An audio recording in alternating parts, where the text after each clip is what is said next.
Good morning class 8th। आज अपन civics का chapter number 2 पढ़ेंगे, अवर नेशनल गोल्स। ठीक है, तो मेन मतलब what are our main national goals. National goals क्या होता है, ठीक है। What is democracy. डेमोक्रेसी मतलब क्या होता है। Why are international peace and cooperation important. International peace और कोऑपरेशन इम्पॉर्टेंट क्या होता है। What is adult franchise. Adult franchise क्या होती है, वोटिंग क्या होता है और वो क्यों इंपॉर्टेंट होते हैं, क्या इंपॉर्टेंट कंडीशन होती है डेमोक्रेसी की सक्सेस होने की। ठीक है, success of democracy.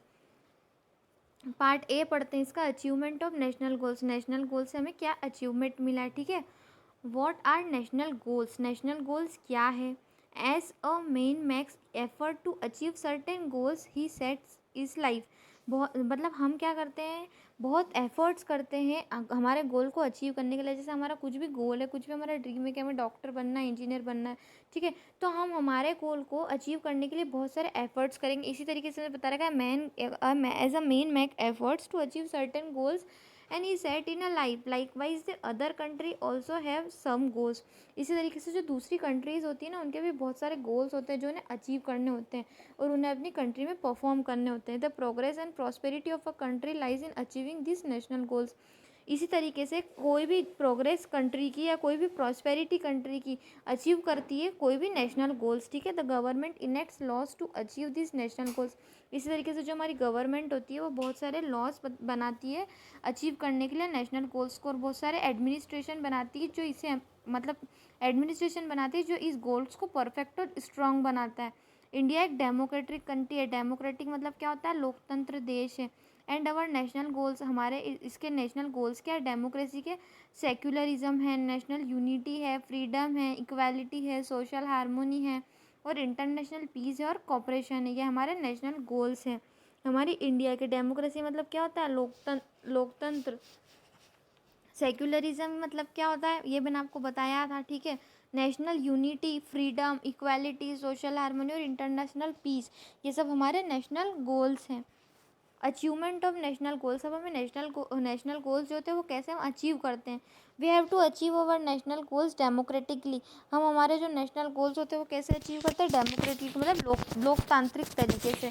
In our country democratic government has been established according to the Indian constitution. हमारे देश में डेमोक्रेटिक गवर्नमेंट जो होती है वो कैसे इस्टेब्लिश्ड होती है, कैसे बनती है, हमारे इंडियन कॉन्स्टिट्यूशन के अकॉर्डिंग बनती है। In this process the government is elected by the people. ये क्या होती है इसकी प्रोसेस, जो गवर्नमेंट होती है, जो सरकार होती है वो क्या करती है, पीपल, हर पीपल को इलेक्ट करती है। ठीक है, मतलब ऐसी सरकार जो इसका क्या मतलब होता है, in this process the government is elected by the people. ये एक ऐसी प्रोसेस है जहाँ पर पीपल, लोग इलेक्ट करते हैं हमारी सरकार को। क्या हमारी कौन सी सरकार बनेगी, उसी को तो हम एक लोकतंत्र देश बोलते हैं, उसी को तो हम एक डेमोक्रेटिक कंट्री बोलते हैं, है ना, उसी को हम डेमोक्रेसी बोलते हैं। कि in this process the government is elected by the people. सरकार किससे इलेक्ट होगी, पीपल के द्वारा इलेक्ट होगी, उसी को हम डेमोक्रेसी बोलते हैं। डेमोक्रेसी का मतलब क्या होता है, democracy actually means every citizen should have equal rights. ठीक है, डेमोक्रेसी का मतलब क्या होता है कि हर एक सिटीजन के पास में हर एक इक्वल समान राइट्स होने चाहिए और फ्रीडम होनी चाहिए, मतलब आज़ादी होनी चाहिए। All the section of the society should get equal opportunities. सारे सेक्शन, सारे सोसाइटी के सारे सेक्शंस में इक्वल अपॉर्चुनिटीज़ मिलनी चाहिए सबको, किसी में कोई भेदभाव नहीं होना चाहिए, कोई भी डिस्क्रिमिनेशन नहीं होना चाहिए, बिना डिस्क्रिमिनेशन के इक्वल अपॉर्चुनिटीज़ मिलनी चाहिए। In a democratic system it is people who play a key role. Democratic system में जो पीपल है वो हमारे की रोल प्ले करता है। It is the duty of citizens to elect an ideal government. ये एक आइडियल गवर्नमेंट की ड्यूटी होती है कि वो इलेक्ट करे सारे सिटीजन्स को। ठीक है, every citizens should be aware of his duties. हर एक सिटीजन जो होता है वो इस ड्यूटी के लिए अवेयर होता है, so that government can work in the interest of the people. इसलिए जो गवर्नमेंट होती है वो भी इंटरेस्ट दिखाती है पीपल्स में। ठीक है, democracy is that form of government in which people directly और indirectly elect their representatives, and their representatives keeping in the view of the people interest make laws and govern the nation। क्या मतलब हुआ इसका, democracy एक ऐसा form of government है जहाँ पर पीपल डायरेक्ट या इनडायरेक्टली कैसे भी इलेक्ट करती है अपने रिप्रेजेंटेटिव को, अपनी सरकार को जो वहाँ पर बनना चाहती है, और वो पीपल ही उसमें मतलब इंटरेस्ट दिखाती है कि कैसे लॉज और कैसे नेशन होना चाहिए। इंडिया एक डेमोक्रेटिक कंट्री है। ठीक है, the government the government is responsible to the people, every citizen irrespective of any religion, कोई भी सिटीजन किसी भी रिलीजन का हो, किसी भी जेंडर का हो, किसी भी बर्थ प्लेस का हो, पर उसे अधिकार होता है वोट देने का और इलेक्शन में कंटेस्ट करने का, ठीक है। The objective of a democratic government is public welfare, हमारी जो ऑब्जेक्टिव है डेमोक्रेटिक गवर्नमेंट का वो क्या है, पब्लिक वेलफेयर के लिए। फ्रीडम, इक्वालिटी एंड फ्रेटर्निटी, ये हमारे मेन कंपोनेंट है डेमोक्रेसी के। आज़ादी, समानता और फ्रेटर्निटी, मतलब हमें किसी भी इंसान से भेदभाव नहीं करना चाहिए, डेमोक्रेसी यही हमें सिखाती है। फ्रीडम मतलब क्या होता है, ठीक है। तो freedom, the state builds the atmosphere and creates conditions where people can develop themselves, हमारा जो स्टेट ने वो इतना अच्छा एटमॉस्फेयर बिल्ड करा है, इतनी अच्छी कंडीशंस क्रिएट करी है जहाँ पर पीपल खुद को डेवलप कर सके। और person needs freedom to develop it personality, जो हर पर्सन होता है वो क्या चाहता है, एक फ्रीडम, एक आज़ादी चाहता है जिससे वो अपनी पर्सनालिटी को डेवलप कर सके। सिटीजन्स कोई भी हो स्टेट का वो यही चाहेगा।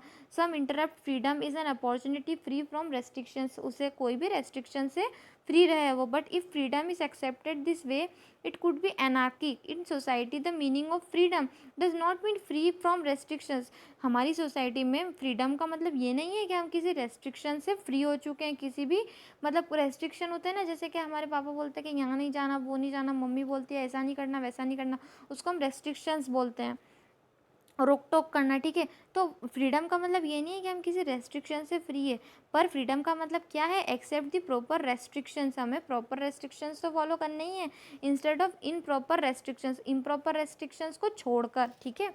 देर are many types of freedom, बहुत सारे टाइप्स होते हैं फ्रीडम के। It can be taken an individual freedom, civic freedom, political freedom, economic, social and religious freedom. The Indian constitution clearly states that every citizen has to right to vote, to freedom of expression, हमारी Indian constitution हमें क्या बताती है clearly कि हर citizen को, हर इंसान को freedom है, मतलब वोट देने का पूरा पूरा अधिकार, और राइट टू फ्रीडम मतलब पूरी फ्रीडम है, ठीक है। And right to hold peaceful conference on meeting, right to form union, freedom to travel, मतलब वो कहीं पर भी, कोई भी इंसान कहीं पर भी ट्रैवल कर सकता है, कोई भी मीटिंग कर सकता है, कहीं पर भी आ जा सकता है, उसे सारी चीज़ों की फ्रीडम है। इक्वालिटी, इक्वालिटी मतलब क्या होता है, समानता, the equal opportunity being made available by the state from overall the development of citizen is called equality. Equality मतलब क्या होता है कि हमारे पूरे स्टेट में पूरा डेवलप, मतलब जितना भी डेवलपमेंट हो चुका है, हमें सबको इक्वल अपॉर्चुनिटी, एक जैसा सम्मान मिलना चाहिए, एक जैसी रिस्पेक्ट मिलनी चाहिए, एक जैसी अपॉर्चुनिटी मिलनी चाहिए, उसे हम इक्वालिटी बोलते हैं।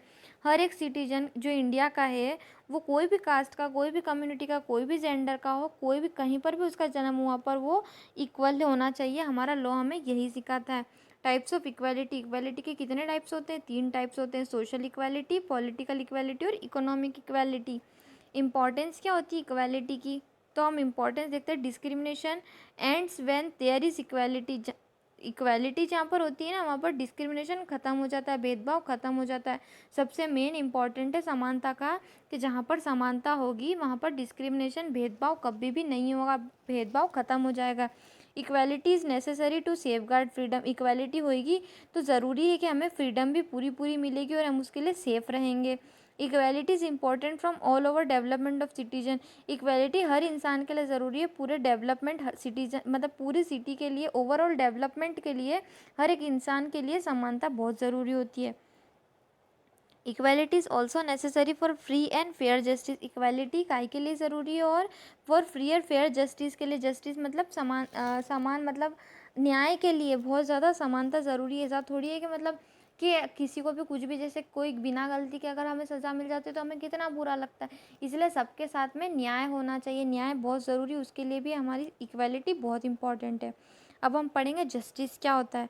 Justice is that social order is a democratic society where individual rights are protected and law and order is maintained in the society, मतलब जस्टिस मतलब क्या होता है, बहुत सारे जो सोशल ऑर्डर्स निकलते हैं जो डेमोक्रेटिक सोसाइटी के लिए होते हैं, वहाँ पर हमें इंडिविजुअल राइट्स मिल सके और हम प्रोटेक्ट हो सकें एक लॉ के लिए, और एक सोसाइटी में मेंटेन रहे कोई भी लॉ और ऑर्डर के लिए। The objective of justice is welfare of the society, हमारे जस्टिस का, हमारे न्याय का ऑब्जेक्टिव क्या होता है, वेलफेयर ऑफ सोसाइटी, सोसाइटी का welfare. The justice is the social order where mutual relations of individuals are in a proper order and in individual rights remain safe, the concept of justice is to taken as truth and morality. जो concept है justice का वो क्या है, truth मतलब सच्चाई और morality होना। अवर कॉन्स्टिट्यूशन, हमारा कॉन्स्टिट्यूशन, हमारा संविधान हमें क्या प्रोवाइड करता है, सोशल, पॉलिटिकल और इकोनॉमिक जस्टिस ऑल, सारे ही सिटीजन्स के लिए, कि हमें सोशल, पॉलिटिकली या इकोनॉमिक किसी भी तरीके से सारे सिटीजन्स में न्याय की भावना हो चाहिए, फ्री और फेयर सिस्टम होना चाहिए जस्टिस के लिए। In India help in implementing the law to be followed by all, और ये सारा लॉ सबके लिए फॉलो होता है। सेक्युलरिज्म, सेक्युलरिज्म मतलब क्या होता है, अलग अलग होना। The secular state provide freedom to follow any sect and religion to all of the citizens. It means that secular have the right to follow their sect to worship any religion. हमें हमारा secularism क्या सिखाता है कि हमें किसी के लिए भी मतलब कोई भी अगर किसी एक के लिए कोई रूल है तो वो सबके लिए वही फॉलो होगा। हमारे स्टेट में कोई भी डिस्क्रिमिनेट, भेदभाव नहीं होगा किसी भी रिलीजन में, किसी भी कम्युनिटी में। At present there are few nations, अगर हम आज की बात करें तो बहुत सारे नेशंस ऐसे हैं, बहुत सारे पर्टिकुलर सेक्ट ऐसे हैं, बहुत सारे रिलीजन्स ऐसे हैं जहाँ पर कॉन्स्टिट्यूशन, जैसे हम पाकिस्तान की बात करते हैं तो Pakistan is declared it as Islamic republic. जैसे पाकिस्तान ने क्या डिक्लेयर कर रखा है कि वहाँ पर क्या बोलेंगे, इस्लामिक रिपब्लिक बोलेंगे। But our constitution is declared, but हमारे संविधान ने क्या डिक्लेयर कर रखा है कि India is a secular state. India क्या है, एक सेक्युलर स्टेट है। The state recognise no sect, all the citizens are free to follow their religion. हर सिटीजन, हर इंसान इसके लिए फ्री है कि वो कोई भी रिलीजन को फॉलो कर सकता है। ऐसा ज़रूरी नहीं है कि वो मुस्लिम है तो वो मुस्लिम को ही फॉलो करे, या फिर वो मुस्लिम से हिंदू में ही फॉलो करे। हर इंसान कोई भी रिलीजन को फॉलो कर सकता है, वो इस चीज़ के लिए फ्री है। It is therefore necessary in democracy to keep national interest above individual interest. International peace and cooperation, international peace और कोऑपरेशन क्या है, our other national goal is international peace and cooperation. India has adopted the principles of Panchsheel, non alignment and disarmament to achieve this goal. Pandit Jawaharlal Nehru had said, Pandit Jawaharlal Nehru ने बोल रखा है, we want peace in the world and if we could do something for peace. अगर हमें शांति के लिए कुछ करना है, we must make our best efforts, तो हमें हमारे बेस्ट, सबसे ज़्यादा अच्छे हमारे एफर्ट्स लगाने होंगे। एफर्ट्स मतलब क्या होता है, अपनी मेहनत। वी वांट पीस, अगर हम पीस चाहते हैं, शांति चाहते हैं पूरे देश में, पूरी दुनिया में, तो हमें क्या करना होगा शांति के लिए, we must make our best efforts, हमें हमारे बेस्ट एफर्ट्स देने होंगे। Non aligned movement, non aligned movement क्या होता है, to remain involve in international armed alignment and power lobbies, to follow independent foreign policy and have independent opinion on the international issues is called non alignment movement. Disarmament, disarmament क्या होता है, it means to end the race of holding arms और curtail the use of arms. Disarmament is a must for the world peace. Disarmament क्या होता है, पूरे world peace, मतलब इसको हम क्या बोलते हैं, must for the world peace. Today all the countries are in a same way of dependent each other, मतलब आज के समय की हम बात करें तो सारी ही कंट्रीज एक ना एक कंट्री पर डिपेंड होती है। The mode of communication today is so developed, आज के समय पे जो हमारा मोड ऑफ कम्युनिकेशन है, बातचीत का ज़रिया है, वो बहुत अच्छी तरीके से डेवलप्ड हो चुका है। किसी भी पार्ट में, किसी भी दुनिया के पार्ट में हम अच्छे से इकोनॉमिकली या पॉलिटिकली एक्टिविटीज़ किसी भी ज़रिए बात कर सकते हैं। We can not be silent spectators to what happens in our neighbouring, हम बहुत अच्छे से पता कर सकते हैं कि हमारी नेबरिंग कंट्रीज़ में क्या चल रहा है। We need to be prepared a self protection, हमें एक सेल्फ प्रोटेक्शन की भी बहुत ज़रूरत होती है। Our nation should be adequately armed, if we spend the major share of our resources on defence, social and economic development will suffer. Therefore, a balanced view should be developed on the arms required for defense one and from the economic growth on the other. The Indian culture is solely based on joint cooperation and tolerance. जो हमारा Indian culture है वो क्या based करता है, joint corporation और tolerance, ठीक है।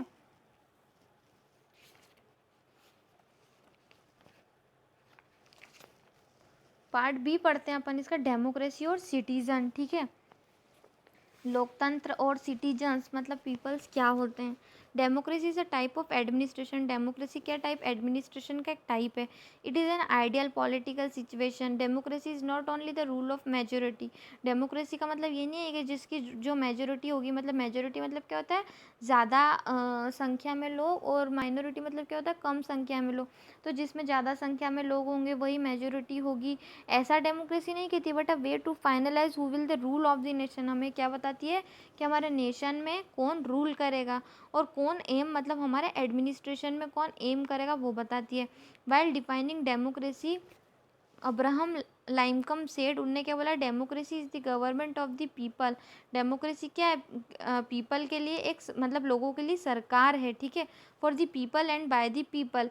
Democracy is the government of the people for the people and by the people. Democracy क्या है, गवर्नमेंट मतलब लोगों के लिए एक ऐसी सरकार है जो फॉर द पीपल लोगों के लिए ही है, बाय द पीपल और लोगों मतलब लोगों के लिए भी है और लोगों के द्वारा चुनी गई भी है। डेमोक्रेसी एक ऐसा फॉर्म ऑफ गवर्नमेंट है। In more clear term democracy means an administration where common people choose a representative from among themselves. अगर डेमोक्रेसी को क्लियर टर्म्स में पढ़ेंगे तो हमारा एडमिनिस्ट्रेशन हमें क्या बताया कि कॉमन पीपल, कोई भी पीपल जो अपने रिप्रेजेंटेटिव को चूज़ करता है उसी को हम डेमोक्रेसी बोलते हैं। जो खुद इलेक्ट करता है, जो मेजोरिटी होती है वो इलेक्ट करती है। Democracy out of all forms of the government is rated best because every citizens play an important part in the formation of government. हर एक सिटीजन हमारे लिए बहुत इंपॉर्टेंट पार्ट है हमारे फॉर्मेशन गवर्नमेंट के फॉर्मेशन के लिए।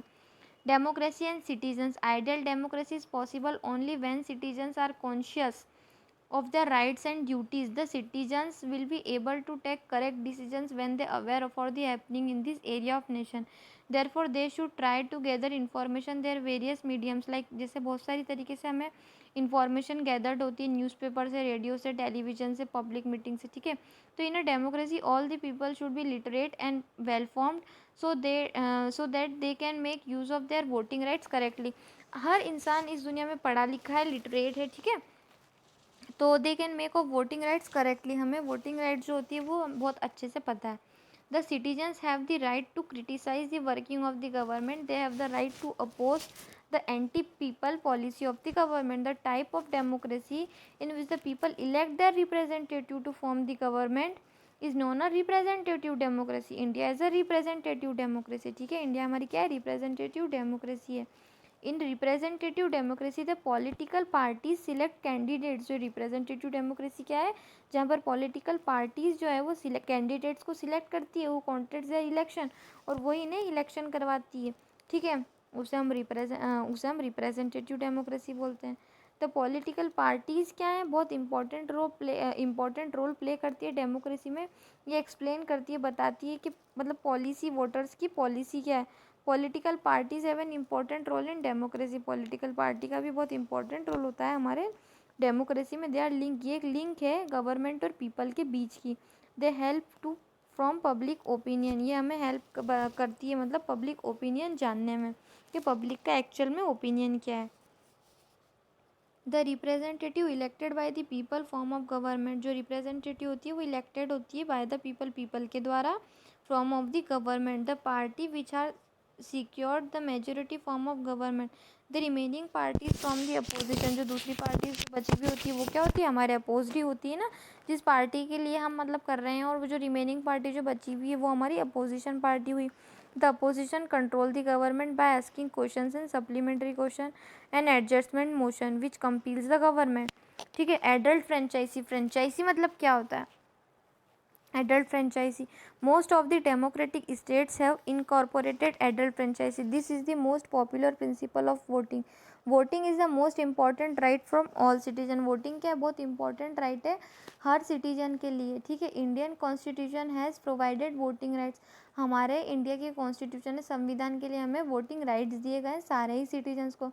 Every citizens who has attend the age of, मतलब जो भी 18+ है वो वोट देने के लिए अधिकार है। वो कोई भी कास्ट, कोई भी रिलीजन का हो, पर उसके लिए सबके लिए अवेलेबल है। उसी को हम यूनिवर्सल एडल्ट फ्रेंचाइजी बोलते हैं कि सारे सिटीजन्स, कोई भी कास्ट किसी का भी हो पर उसे वोट देना ही है। Adult franchise is based on the principle of equality. Adult franchise किसके बेस पे है, प्रिंसिपल्स ऑफ इक्वालिटी के बेस पे, समानता के बेस पे। Voting and its importance, voting और उसके इंपॉर्टेंस क्या है। Voting has important role in democracy.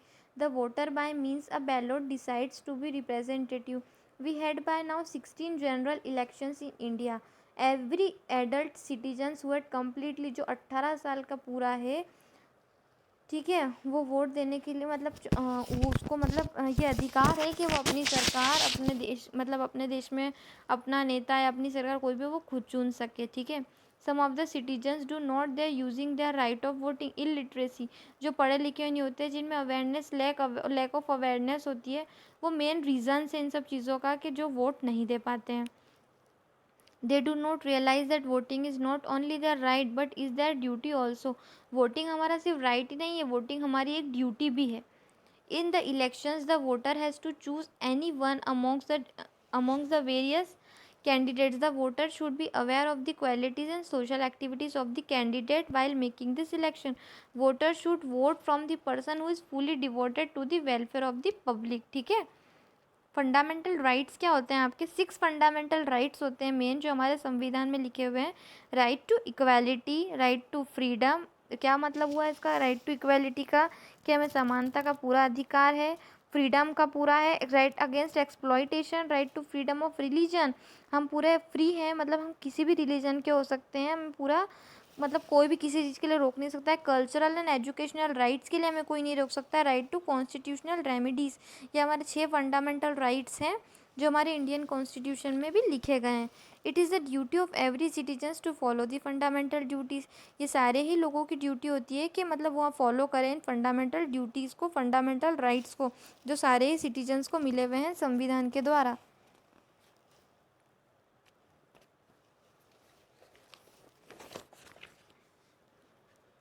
We must be responsible to our fundamental duties for the development of the country. Some of the fundamental duties mentioned in the constitution are: it will be duty of every citizen in India to follow the constitution. The citizen should show respect to the ideals, institution, national flag and national anthem. जिस तरीके से हमारे national flag और national anthem है, हम उसकी respect करते हैं। To protect the sovereignty, unity and integrity and the duty of protect the country, हम हमारी कंट्री की प्रोटेक्ट करते हैं, बचाते हैं। Also to create harmony and fraternity among all in India, उस तरीके से हमारे इसमें हारमोनी और फ्रेटर्निटी क्रिएट होती है पूरे सारे लोगों में इंडिया के। And this feeling should be about all the religions, language, regions और क्लास, कोई भी रिलीजन का पीपल हो, कोई भी लैंग्वेज बोलता हो, किसी भी रीजन का हो, कोई भी क्लास का हो। To denounce customers which are against woman and to protect the natural environment. Human rights क्या होते हैं? Human rights, the natural rights acquired by man, the correct use of which helps man in the process of his overall development। ठीक है, तो human rights ऐसे rights होते हैं जो हमारी डेवलपमेंट के लिए, हमारी पर्सनालिटी के लिए, मैन के लिए बहुत ज़रूरी होते हैं कि वो independent discharge of his duties, मतलब वो सब चीज़ों के लिए इंडिपेंडेंट है। एक नेचुरल राइट होता है हर एक मैन के एक्वायर्ड के लिए, करेक्ट यूज़ होता है, ठीक है, हमारी प्रोसेस के लिए, पूरा ओवरऑल डेवलपमेंट के लिए। Spheres of human rights, those rights which every human acquires from birth and are in a part of life, ऐसे राइट्स जो हर एक ह्यूमन को एक्वायर है उसकी जन्म से, पार्ट ऑफ लाइफ से। Those rights which are basic for his existence and development of human beings, those rights from the realization of which some social conditions are essential, those rights which are based of primary needs and demands of man, जो उसकी primary needs से based करता हो और demand की man की demand से based करता हूँ।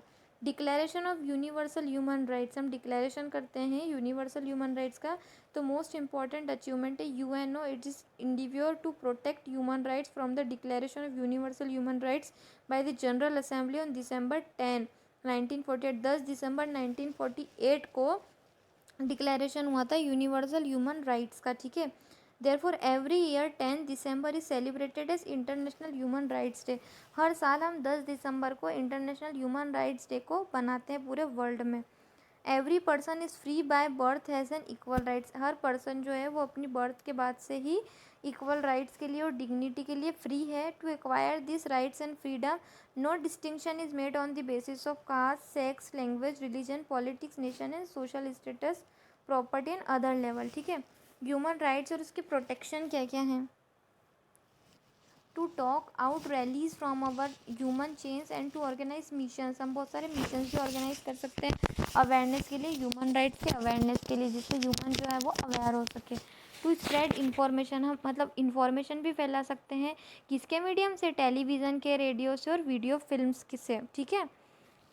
कि मतलब ह्यूमन राइट्स और उसके प्रोटेक्शन क्या है, तो हम उसको किस तरीके से बता सकते हैं सारे लोगों के ज़रिए, ठीक है, मतलब बता सकते हैं उसके लिए। To propagate and communicate through newspaper और पोस्टर और स्लोगन से भी बता सकते हैं, सेमिनार्स और मीटिंग भी कर सकते हैं, ठीक है। The Madhya Pradesh human rights commission, Madhya Pradesh के ह्यूमन राइट्स कमीशन पढ़ते हैं। Human rights commission has been established in our country for the protection of human rights, ठीक है। The Madhya Pradesh human rights commission was established on September 1995, 1995 के सितंबर में मतलब यहाँ के जो इस्टेब्लिश्ड हुए थे ह्यूमन राइट्स कमीशन, ठीक है। The human rights protection act 1993 was pass, 1993 में ह्यूमन राइट्स प्रोटेक्शन क्या था, पास हुआ था हमारी पार्लियामेंट से, in accordance to which the Madhya Pradesh Human Rights Commission was formed, which is an independent and autonomous body whose aim is to protect the right mentioned in the above act. इसका aim क्या है, हमारे rights को protect करना। In addition to this the human rights protection to spread human rights to common masses. The office of the MP human rights Madhya Pradesh human rights commission is situated in Bhopal. है कहाँ पर situated है, जो Madhya Pradesh human rights का office है वो कहाँ situated है, भोपाल में सिचुएटेड है। The people whose human rights has been violated can protect their rights through the commission. Ways to send complaints to the commission, हम मतलब किस तरीके से कंप्लेंट सेंड कर सकते हैं कमीशन तक, ठीक है। Complaints can be send to the commission directly by the agreed person और through someone else. The complaint can be written to an ordinary paper, हमें ये सारी कंप्लेंट है वो एक ऑर्डिनरी पेपर पर लिख के डायरेक्टली सेंड कर सकते हैं कमीशन के ऑफिस तक। लीगल हेल्प और lawyer is not required to send the complaint, हमें कोई लीगल मतलब हेल्प या लॉयर की कोई ज़रूरत रिक्वायर्ड नहीं पड़ेगी। There is a no provision of format, इसका कोई फॉर्मेट नहीं है। No need to any stamp paper, इसके लिए कोई स्टाम्प पेपर की भी नीड नहीं है हमें, ठीक है। और कोई फ़ी भी नहीं है इसकी, ठीक है। Success of democracy, democracy success क्या है, ठीक है। तो we have to protect and develop our democracy. Success of democracy depends on the following factors. Literate citizens, citizens की पढ़ाई लिखाई लिटरेट होना बहुत ज़रूरी है। People participate in the political process in a democracy, people काय में पार्टिसिपेट करते हैं, पॉलिटिकल प्रोसेस में डेमोक्रेसी के पार्टिसिपेट करते हैं। The participation can be effective only, participation किन के लिए इफेक्टिव है, उन लोगों के लिए when the citizens are in a position to understand the political issues, जो सारे पॉलिटिकल इश्यूज़ को समझ सके। Therefore citizen must be educated, सारे सिटीजन जो पीपल है वो एजुकेटेड हो सके। It is important that citizen should be know the local regional national and international problems, उन सबको जान सके, इन इशू के बारे में बात कर सके। पॉलिटिकल अवेयरनेस क्या होती है, पॉलिटिकल अवेयरनेस मीन्स क्या होता है, जो सिटीजन्स है वो अवेयर हो सके पॉलिटिकल इश्यूज से। एबिलिटी मतलब उनमें क्षमता हो सके सोचने समझने की इन सारे इश्यूज़ को। They should also be able to differentiate between when steps and efforts to government to affect the public interest which one leaves anti public impact lack and political awareness of people turns democracy in the form of mobocracy. They should be educated मतलब वो इतना educated हो सके कि सारे जो discussion है उन्हें सॉल्व कर सके।